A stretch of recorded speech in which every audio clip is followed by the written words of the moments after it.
Hello everybody, right, my name's Karen. If you've not watched me before, I am an eBay reseller. I sell only on eBay and I am based in the southeast of England in Kent, and I sell clothes, hence the name.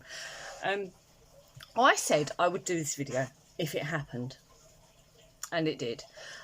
Both July and August, I've just done my books for last month, I made what I deem as a full-time income. Now I'm going to go into figures here, and for some people it won't be a full-time income, but for me, working approximately 30 hours a week, I'm happy with it. I am aiming for £1,000 a month pure profit. So that's once all expenses are taken off, and that is purely on eBay.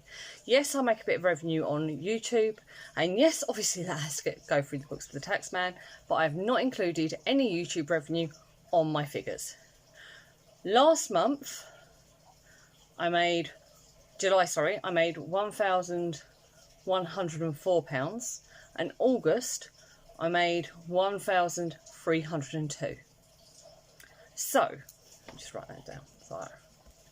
Right, so I was happy with that.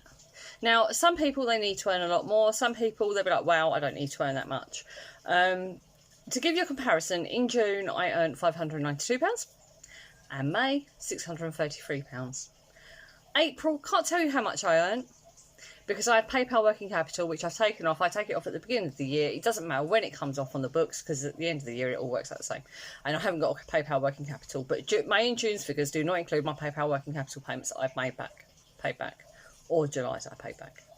So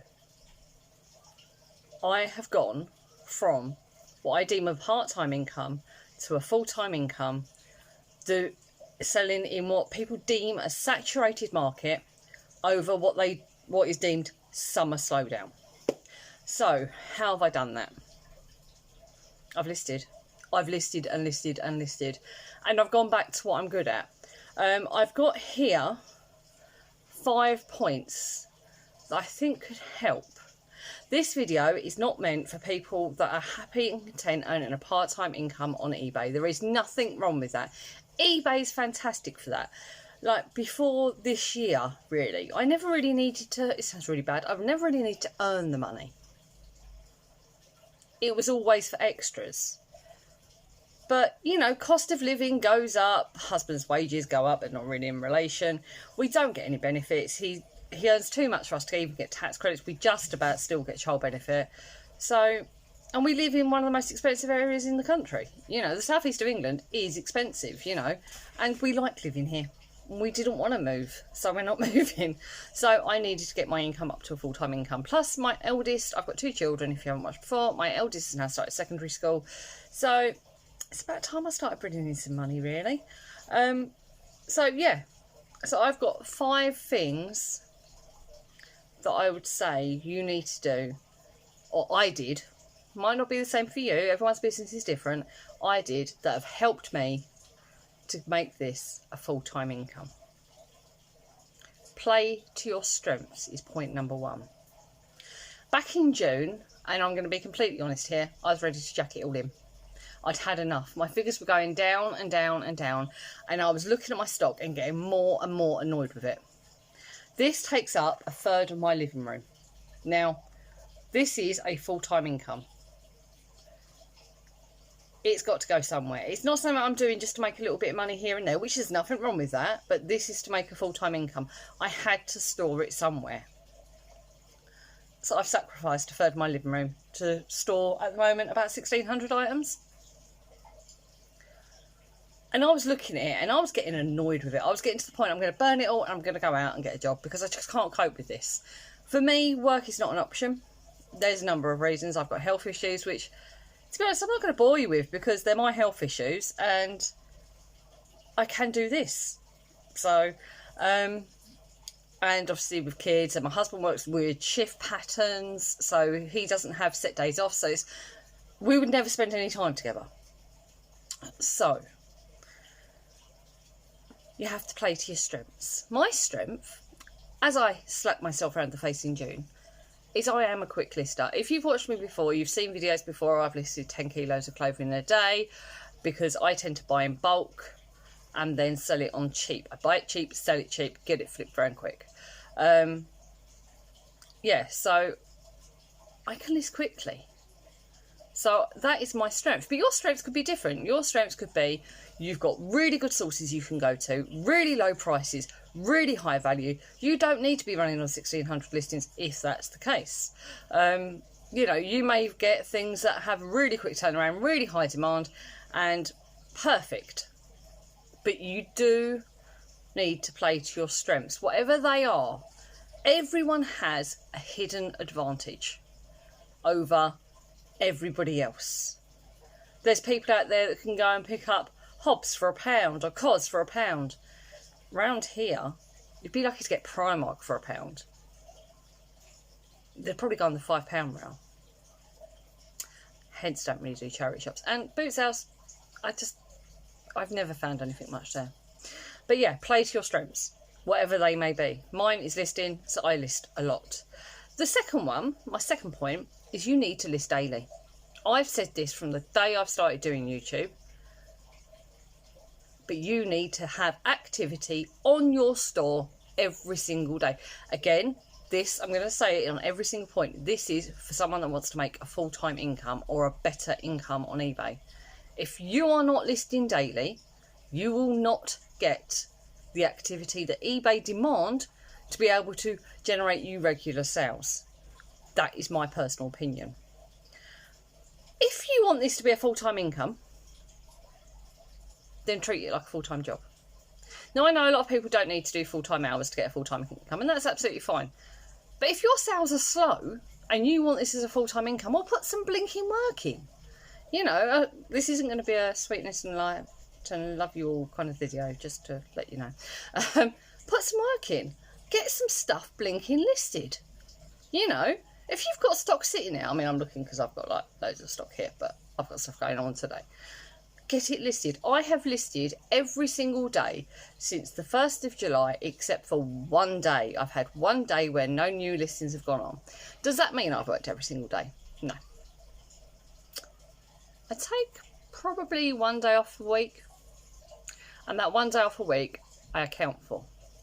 So I have a feature shop, so I schedule things to go live the following day. But there's still activity going on my account every single day. My third point, keep your purchasing under control. So that means either keep your prices as low as you can. Do not, well, you're not going to pay more than what you have to anyway, but be realistic at what you're willing to sell things for. So if you get a, I don't know, an LK Bennett pair of shoes, for example, and they're on for, you picked them up for, you're going to get them for a tenner, but you're only going to get 20 for them, you've got to think to yourself, is it worth me listing them? I personally would, but I know some people, they wouldn't touch it with a barge pole. But you've got to keep your prices as low as you can. That will mean you need to go out of your area probably. But this is a full-time income. This is a full-time income. Put in the hours. So it may mean you may have to source different ways. It may mean I still do go out sourcing every now and again, and I travel up to an hour away from my home to go to the best charity shops in the area, because the ones locally to me are no good. You've got to put the legwork in. Also, when I say keeping it under control, don't just keep buying. What business sense does it make to buy so much stock that you can't physically list it all? To me, it makes none. I mean, I say that, so I've got 30 kilos of clothing there, and I've got another 10 kilos arriving this week, with another potential 40 kilos also arriving this week. But I'm not buying anything for 2 weeks because I know I need to get this listed. Obviously, there's people that just do boot sales or primarily source from boot sales, and obviously then you do need to buy a lot more in summer while you can get it, and that's fine. But then remember, you need to list all that in the winter. So you don't want to be buying yourself so much that you've got so much unlisted compared to your listed. It just doesn't make business sense. What other business would do that? No matter how good the deal is, what other business would do it so that you buy so much stock you could never list it all?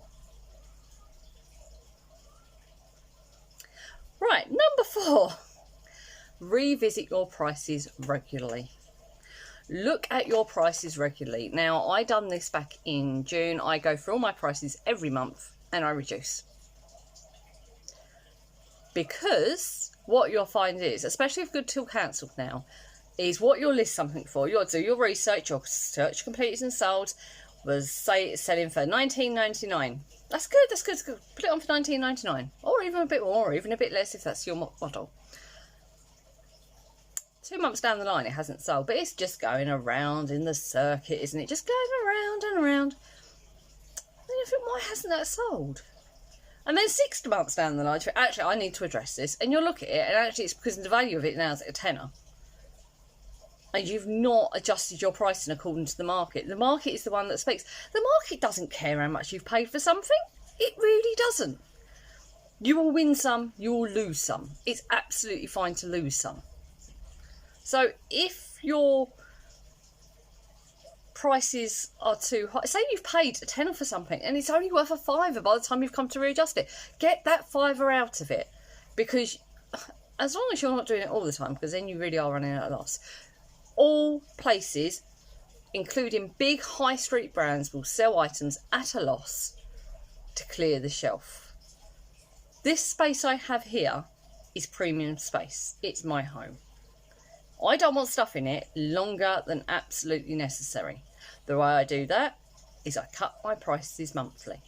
I'm not saying you have to cut prices monthly, but keep an eye on the market. Also on that front, the one that can really kill people sometimes, if stuff is genuinely that much of a shocking buy. Say you've gone out and you swore this Primark t-shirt, just basic t-shirt, would sell, and it hasn't, surprise, surprise. Then what you do is you take it out of your stock, you put it in a bin bag or in a carrier bag, and you dispose of it.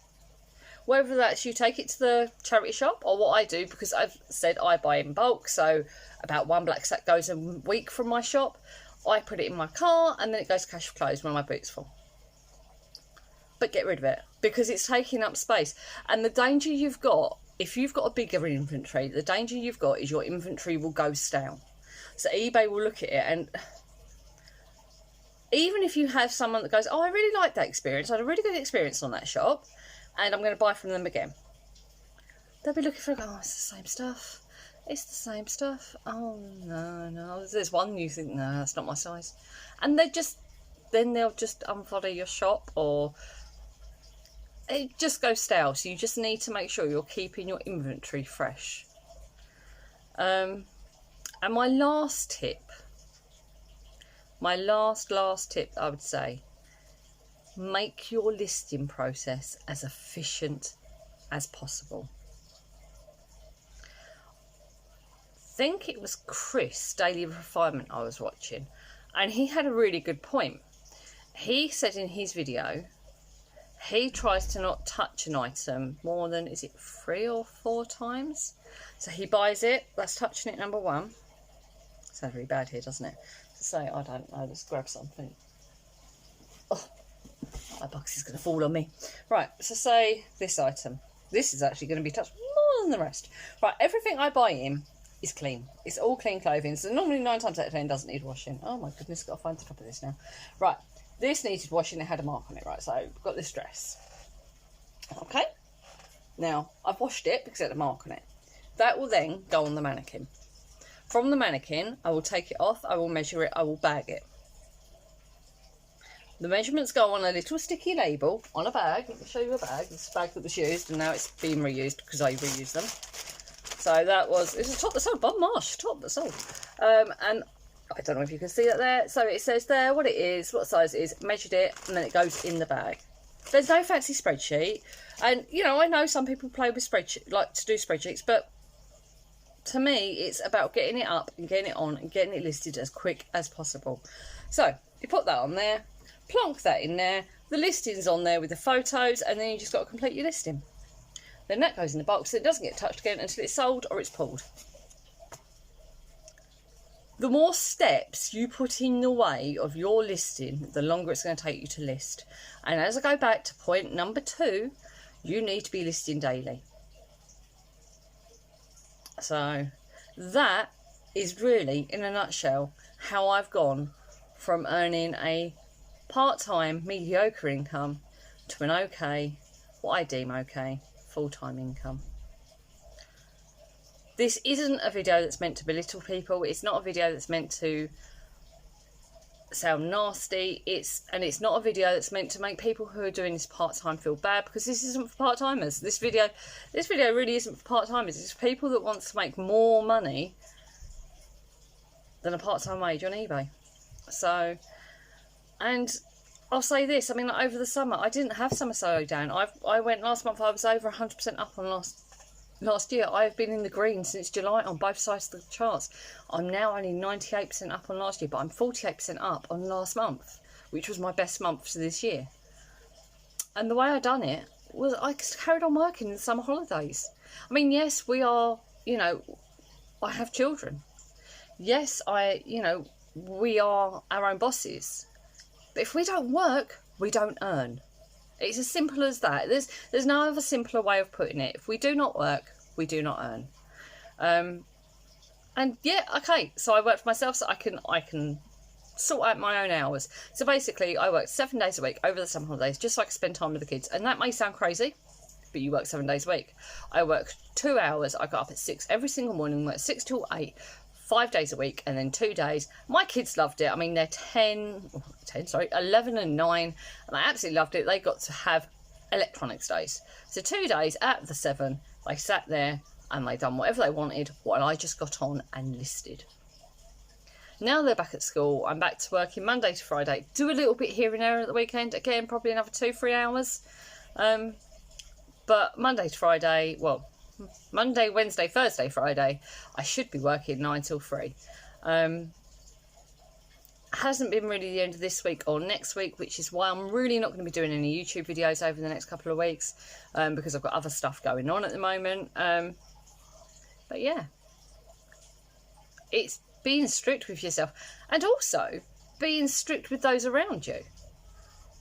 If you need to make a full-time income, they need to understand you need to make a full-time income, and it's tough. Boom, titty basically. But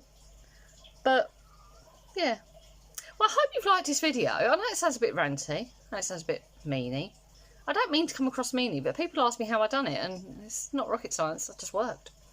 So yeah, if you want to make a full-time income on eBay, buy cheap, work your butt off.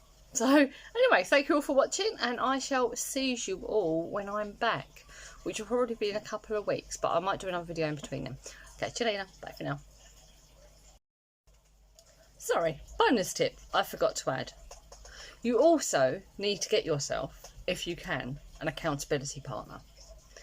That is one person or a group of people that aren't going to pussyfoot around you and say, oh, it's okay, you've done one listing's better than none. Someone that is going to be up your behind if you're not listing the amount that you need to be listing. Someone will say, when you're saying, oh, but I'm really tired, I don't care. I don't care if you're tired. I don't care if you are tired. You have got to get them listings done. If you don't get them done, you just don't want to think about it if you don't get it done. So that is also what you need. And I've got one. And you know who you are. And you'll be up my back if I'm not listing tomorrow. And I'll be up your butt if you're not listing tomorrow as well. No matter how rubbish your sales are, you need to list. So I forgot to add that bit, yeah. Get yourself an accountability partner. Doesn't mean you can't talk to a big group of people. Of course you can. But you need one person that is going to turn around and say, no, that is not acceptable. You need to be listing. Because no matter how much you want to be, unless you're the most motivated person in the world that will do work whatever, which even I'm not, you need someone that's going to be basically kicking you like a manager. So yeah, that's it. Bye for now.